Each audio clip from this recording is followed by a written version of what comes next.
भंडारा जिल्ह्यातील तुमसर तालुक्यात येत असलेल्या देवहाडी ग्रामपंचायतचे सदस्य अंकुश साठवणे वय 35 वर्षे यांची चाकूने भोसकून निर्घृण हत्या करण्यात आल्याची घटना 23 मार्च रोजी घडली।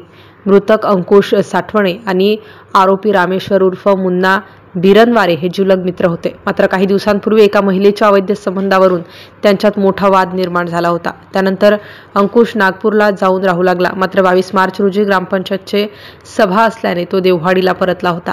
23 मार्च रोजी मृतकाच्या वडिलांनी दोघांमध्ये समझोता घडवून आणण्यासाठी आरोपी मुन्नाला आपल्या घरी बोलावले। समझोत्याची चर्चा सुरू असतानाच मुन्नाने अचानक त्याच्यासोबत आणलेल्या चाकूने अंकुशवर सपासप वार केले। गंभीर जखमी झालेल्या अंकुशचा जागीच मृत्यू झाला, तर बचावत आलेल्या त्याची पत्नी देखील गंभीर जखमी झाली। घटनेची माहिती मिळताच तुमसर पोलीस घटनास्थळी दाखल झाले। मृतदेह ताब्यात घेऊन शवविच्छेदनासाठी तुमसर उपजिल्हा रुग्णालयात पाठवण्यात आला। दरम्यान आरोपी मुन्ना बिरनवारे हा हत्येनंतर फरार झाला, परंतु काही तासातच आरोपीला अटक करण्यात पोलिसांना यश आले आहे। MCN न्यूज मराठीकरिता मनोज चिजघरे, भंडारा।